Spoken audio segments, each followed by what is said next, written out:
Well, good evening, everybody. Great to see each of you here this evening. We got three topics, and I'll try to get through it quickly so we can, if there's any questions as well, that go through this. I don't want to get too deep into things, but it's kind of like an overview, and hopefully, some people may have questions like, well, what is this about, and what does this mean, and so forth. So that's what we're kind of go through. So the first thing up is we're going to talk about radio speak and pro words. And so you might want to think, well, where did all this start? Where did it come from? So procedural signs or pro words, they're shorthand signals, and it was used in the Morse code. And basically to simplify and to also standardize communication protocols using the Morse code way back when. And they are made up of mainly of two letters for the Morse code part way back when, but not always. And they are sent together like a single character. So that's the beginning of pro words and pro signs and so forth, but was way back when. So some examples of the pro signs, everybody knows the SOS, which is did it, da da da, did it. And it's done without a space or anything like that. It's like one word, but that's three characters. You got AA, which is all after, is did-ah, and then you have the AB, all before, and for Morse code, which would be da did it. So they use especially still using the all after and all before in voice communications. We still we carry that over. So the voice version of pro signs are called procedural words or pro words. So we've taken from the Morse code time and we brought it into voice, and they are used in our radio telephony procedures to convey information in a condensed format. It kind of helps us as we go through using our radios. The NATO Communications Manual, which we do have on our website, the Allied Communication Protocol 125 it's a glossary of words. It got all kinds of information in there.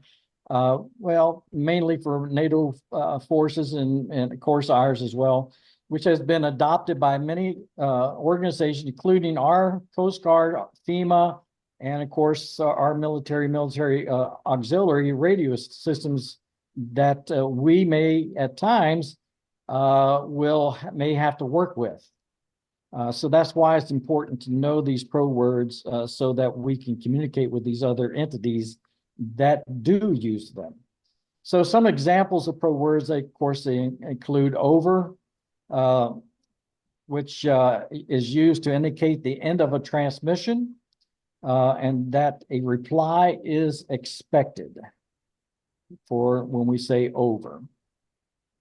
So when responding to a request for information or compliance, a user would say over at the end of their transmission. So they're expecting a reply back to them.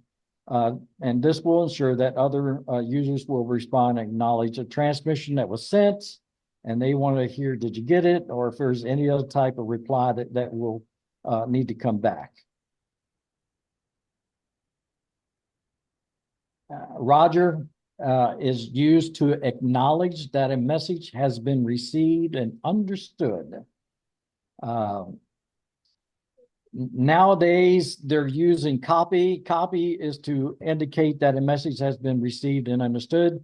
You'll see that Roger and copy are the same, but many people are going to copy because I don't know if it may be faster, but a lot of people, after a string of words or whatever, they'll say copy, and just like keep right on rolling. Once voice communication became possible, copy was used to confirm whether a transmission was received. Today, it still means I heard what you said, or got it, or similar to Roger. Acknowledged, we talked about that earlier, is used to request that a recipient acknowledge receipt of a message. Affirmative is used to indicate agreement or that something is correct. Somebody asks you a question, you reply affirmative. Of course, a lot of people still say, yep, that's correct.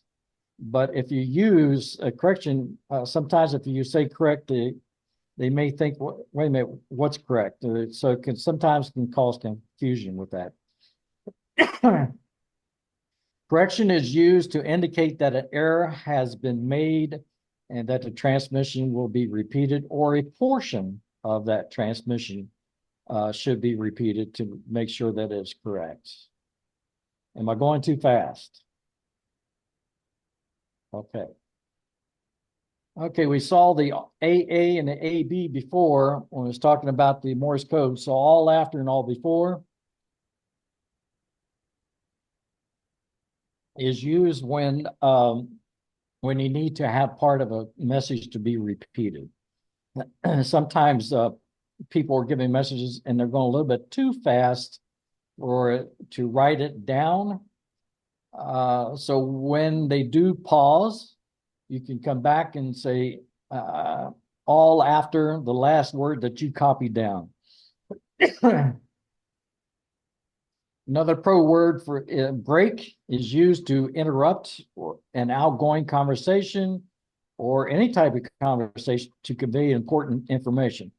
For an example, something like this, you could be having, say, your net control, and you are working with maybe you're working with a couple neighborhood hams or something like that, and you're taking a message from one neighborhood ham, and then another neighborhood ham may break in and say emergency traffic.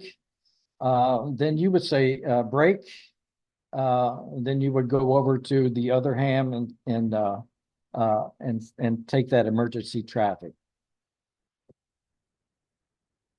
Pro word out. Out is used to signal that the end of the conversation or the transmission, you're all done and you're out. You're not going home, but you're out.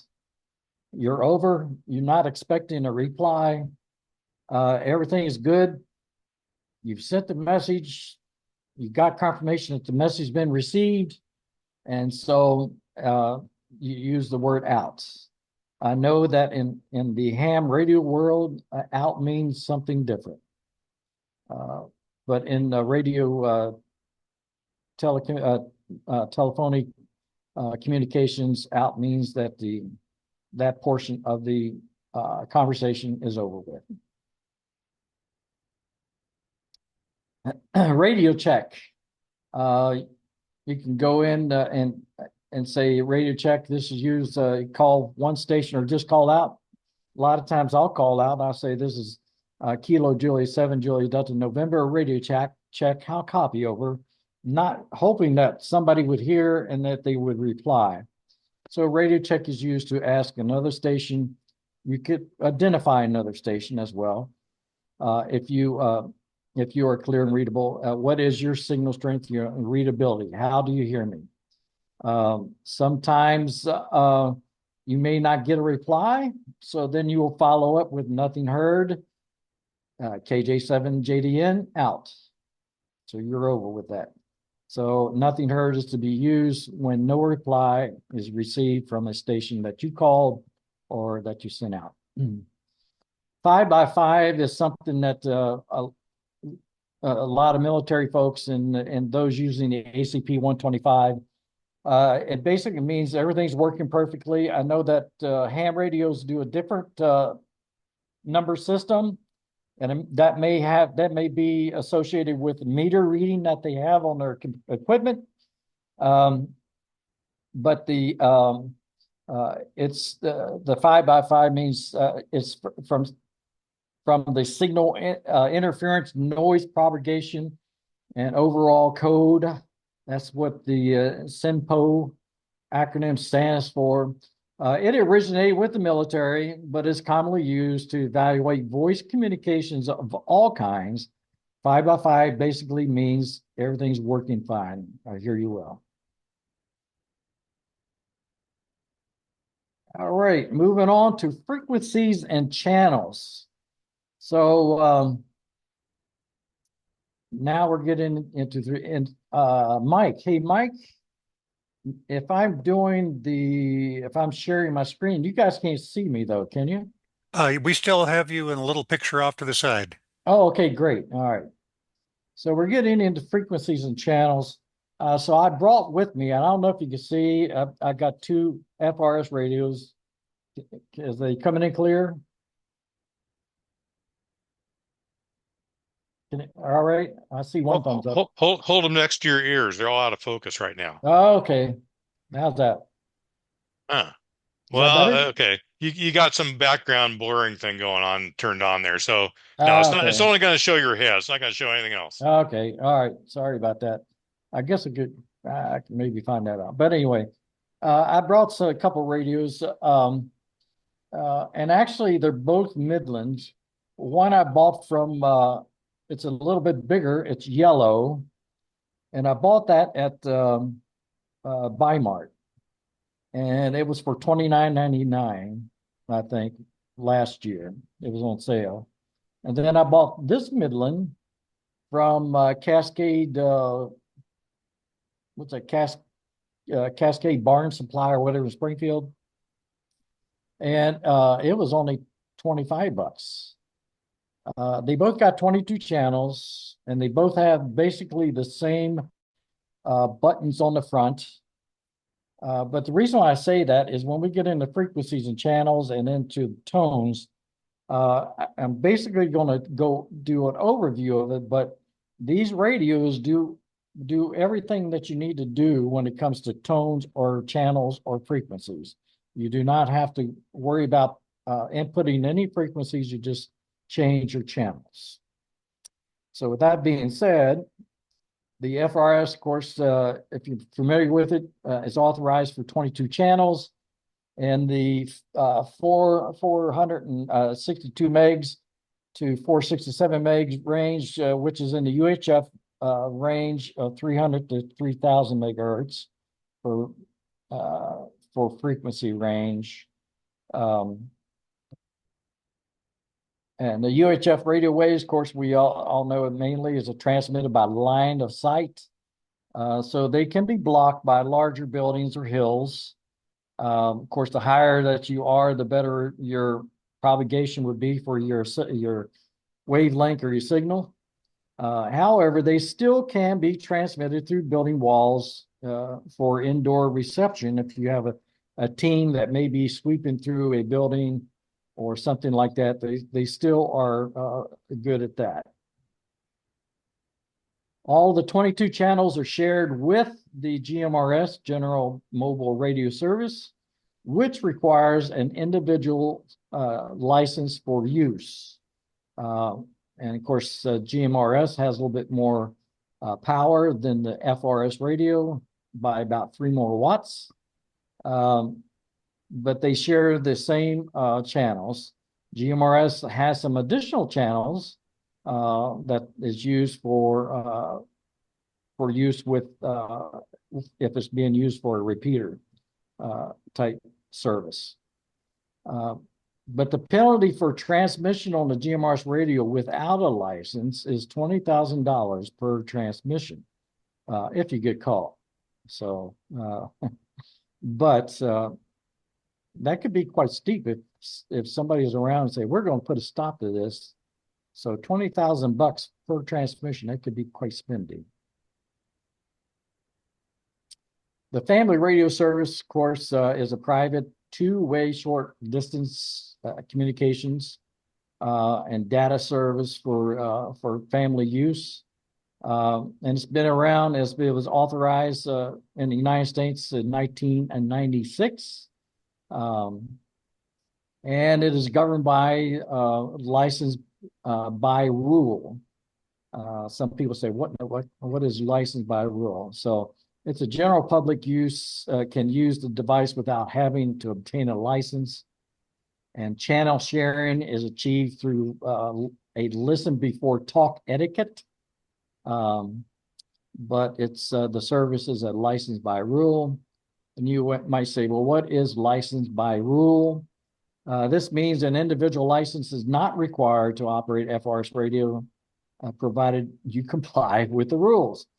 And so you may operate an FRS radio regardless of your age and for personal or business use if you are not a representative of a foreign government. That right there mostly is the rule.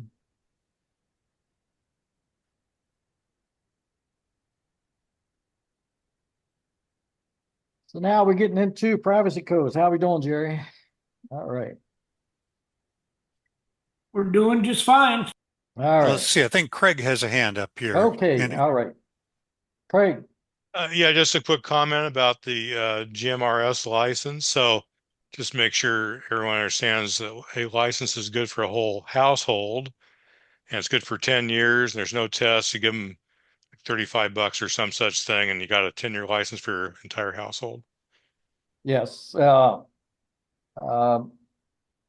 Craig's right on that. I'm not sure when they changed it. I don't know if it was last year or the year before. When I got my GMRS license, it was $70 for 10 years. Yeah, it went down last year. I think you're right. Was that last year? And so they dropped it to $35, but they also the FCC then started charging $35 to ham radio operators. So the government's not going to lose their $70. They're going to get it some way on that. So they still kept the $70. They just spread it out. Okay, so now we're getting into the third topic, which deals with privacy codes and tones. We've talked about that before on our radios about the codes, and we're going to get into that. Our rule of thumb is to not use these codes. You have access to them on your radio. You can put them in. But as we go through this last portion of here, we'll do an overview of the codes and tones, but we prefer you not to use those.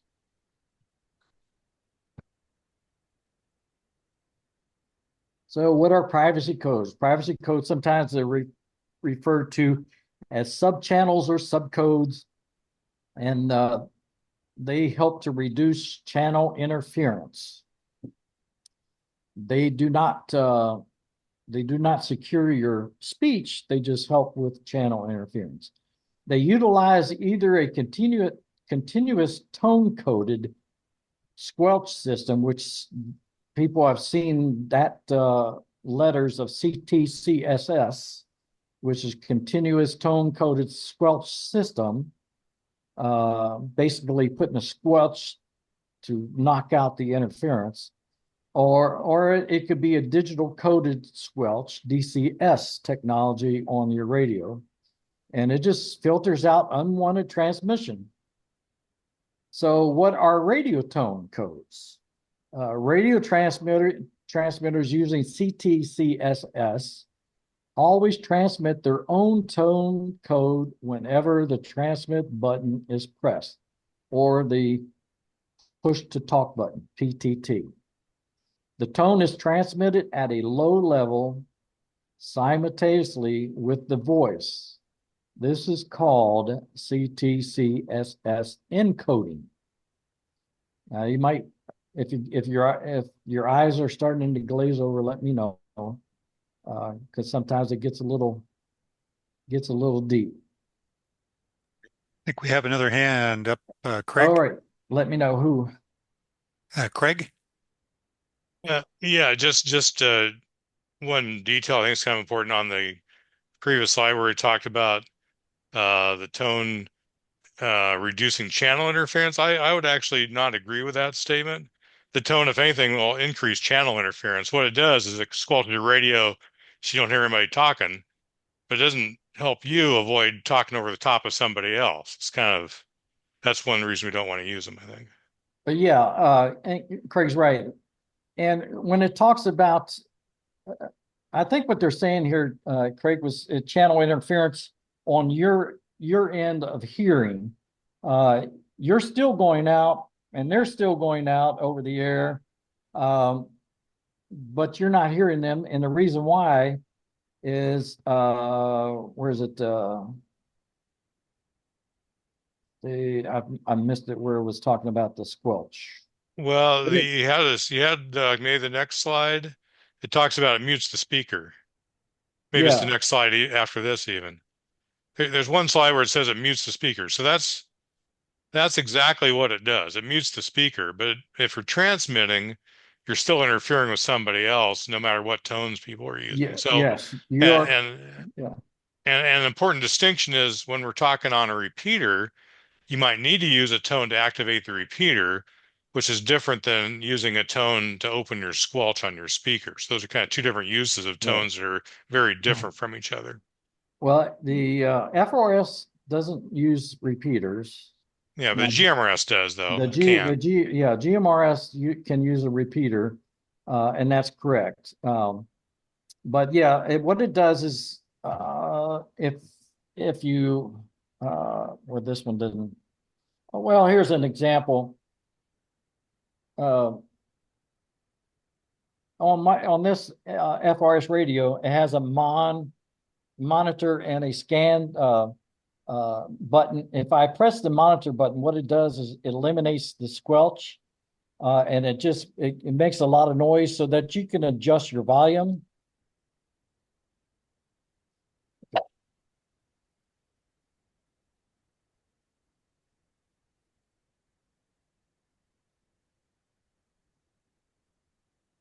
And so that's similar to the squelch on your ham radios is like that. You can turn your squelch off and you got all that static, and then the higher you turn your squelch, you are putting, I'm trying to think the terminology, but you're narrowing that down of reception of only very strong signals into your radio. And so the more squelch you put in, you're not going to hear faint signals that are distance. So what are radio tones? Radio transmitters using CTCSS always transmit their own. I already read that one. Okay, we have a hand up here Okay, from yeah. Gary. Hey, thanks a lot. We had a situation, we were using channel 4, which is Suna's first channel, and we were right next to the Olympic trials in our neighborhood. And it turned out that all of the security was using FRS radios on channel 4 that night for the entire Olympic trials. So rather than compete, we just shifted our entire drill over to our alternative channel 18. And that sort of Awesome. solved the problem, low tech, for everybody on our crew. So I just, throw it out. We all have 2 channels in our neighborhoods, and that worked well for us for that one instance. Other than that, I've never heard any interference on either of our channels, but that night it was prominent. Awesome. Thank you, Gary. Matter of fact, that's along the lines that we had a meeting earlier this week with Craig and Jerry and Mike, myself, and we were talking about that, about when we have the citywide exercise, there's interference, even though we're kind of spread out. But I brought up the topic. I said, in the resource guide, get that map that shows the neighborhoods with their primary and secondary channels. Not all neighborhoods are up and running. I'm in the Northeast District. I really don't have anybody in Goodpasture Island Loop. So those 2 channels that are in Goodpasture Island Loop, why not utilize them if there's interference on your other channels that are close by? So utilize the channels that are in neighborhoods that there's nobody. As for, I'm trying to think, as Southeast District 2, there's a neighborhood, I think, to the east of Jefferson, excuse me. And I can't think what the neighborhood is. I don't know if it's downtown or if it's whoever, but we don't have anybody there.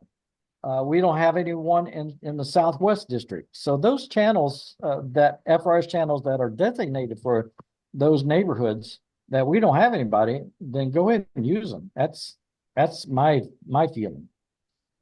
If it will help out.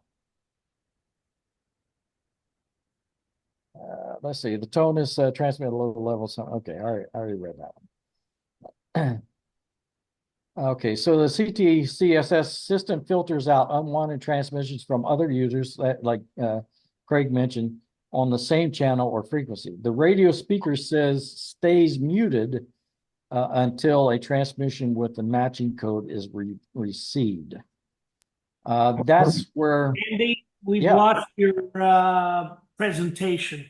What? I don't see your desktop. I still see it. I still have it as well. It's just your personal I view. got it. My bad. I must have hit something. Sorry. Keep Oh, going. okay. I apologize. Okay. Now I lost. Okay, so this is what Craig was talking about. That last part was transmission with the matching code is received. That's why we don't like to use them, because if you're going to use a code, everybody on your network has to have the same code. If you don't, somebody's not going to be able to hear what's going on. And if you go to use a code, make sure that it is understand way in advance, just like your alternate channel, FRS channel is, that everybody knows what that is. You don't say, let's move to channel 13 over the air. You just say, let's move to our alternate channel. Well, even if we're all using the same code, we're not the only people with radios. That's the true. problem. So you That's- really shouldn't use these things at all, I think, for EmComm. Yeah, well, I agree, because they kind of add another element that could be that would really mess things up. Well, and if their speaker is muted, you can't tell someone else is already talking on a channel when you push your transmit button. So that's the downside. Well, if the other folks in your group have the same code, but not everybody around here is in my group. There's a nursing home that uses this channel, so the code is not. I can't make everybody use that code. well, we're not talking about the nursing channel. And the nursing home is on our channel 6. They use that during the day. Okay. And if they're on there and I don't hear them because I got that code turned on, I'm going to mess them up and they're going to mess me up. Okay. I see what you're talking about. Okay. Yeah, like Craig says, it is best not to use anyway. So the CTCSS provides some protection against interference, but it doesn't offer any security against interception or jamming. So I sometimes wonder why they even put it on there. Receivers without CTCSS enabled will still hear all traffic. They'll hear everything. The DCS system, digital system, uses a two-way, 3-digit digitally encoded code that acts like a password. And this is all done automatically on your radio. You don't have to put in a 3-digit code or anything. And both the transmitting and receiving radios need the code to transmit and receive a signal. So what is the radio private line tone? And so we have that. We see that a lot. I think on our ham radios where it says a tone of 100 hertz. So similar to this, a PL code, PL tone, some of the FRS radios, especially older ones, they had PL tones. And you could put in a one of my radios, well, this red one I got, just bought, it has 38 codes, 1 to 38. So if I put in a 1, I don't know what the code is, but it's already there. But other radios have more than that. Some have like over 100. But anyway, these PL tones, they stand for private line tone. A DPL is a digital private line. And it is their sub frequency that filters out other radio users' transmissions on the same frequency in the area. So it's kind of similar to what we talked about. Private line tones, they don't precisely offer privacy just like the others because people can still hear you. They're eavesdropping on your conversation. Oh, and that's it. That's all I've got. And did I stop pretty good there, Jerry? Oh, yeah, you're fine. We have All right. 15 minutes for questions. I'd like to hear questions from people who are new to the group who haven't heard us talk before.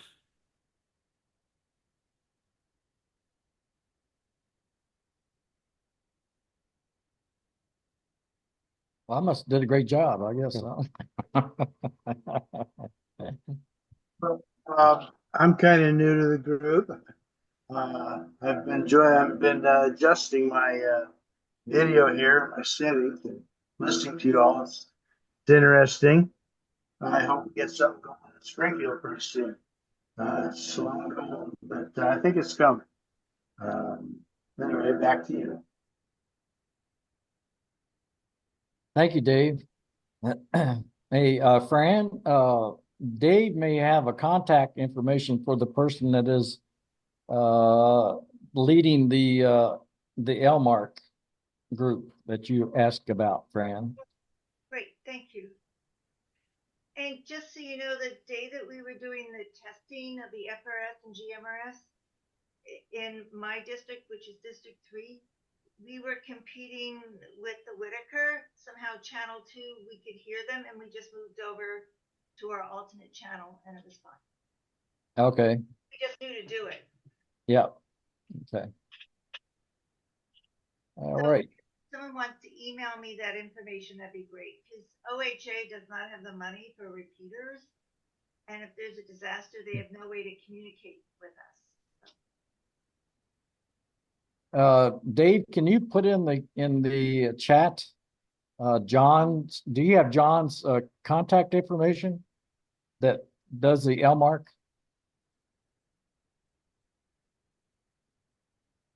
Dave, you're muted. Yeah, I have it. Give me a few minutes and I'll locate it here. It's in my filing cabinet. I'll let you know when I find it. Okay, thanks, Dave. I know he's with Valley Radio Club as well, but okay. And Nancy has a hand up. Thank you. Okay, Nancy, hi. Oh, hi. I finally found the mute button. I just wanted to say about the whole privacy channel. We've had a lot of trouble in our neighborhood of getting people engaged to be on our team, but they're more than happy to go out and buy equipment and know our channels. So I don't think we would ever use a privacy channel because in a real emergency, we want them to be able to reach us and talk to us. Right. So it's just another way of making our presence known throughout the community rather than having everybody have to be, you know, showing up at our drills and everything. Right. And like Craig was saying, we don't like to use it. And so these FRS radios that I have here in front, like I said, they're there, the tones are there. But I'm with Craig on this. Don't use them. They can really cause problems. And just to give an example, here's where it makes sense to use them. If you have your kids at Disneyland or at the beach and you don't want your radio squawking all the time, that's what the tone is good for.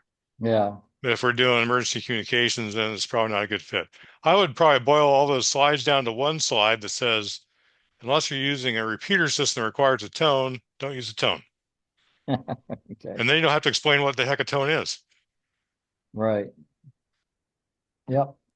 Hey, Andy, I saw Nancy on, and we did a joint drill with SUNA and Fairmont. and we had them listen in on our Monday drill. We tested the distance of our radios, and the GMRS radios worked quite well between our our neighborhoods. And Nancy on her GMRS radio was able to communicate with virtually all of the FRS radios in Suna, which is just great to know that we have that partnership possibility to help each other out and to be in communication. So that was a great exercise, and we're probably going to tune into theirs when they do one of their exercises. So it might be something for neighboring groups to try, just to see how far their radios reach. Right. And that, Gary, that's a great point. That's and I think neighborhoods, when they do that, you're testing your equipment out, just as Gary said, to see how far you can go. And you can support one another. The neighborhoods can support each other. Because if it ever hits the fan, you're going to need all the support you can find. So, and work together. So yeah, I agree with you there, Gary. And Chris has a hand up. Hey, Chris.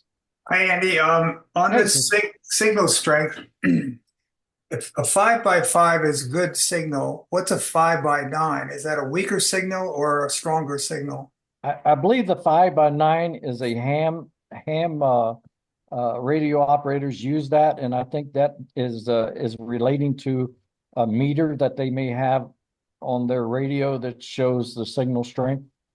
No, Jerry's going to tell me different. You're muted, Jerry. You're still muted. I got you. It's just a different system. The ham radio people use something called the RST system, readability, strength, and tone.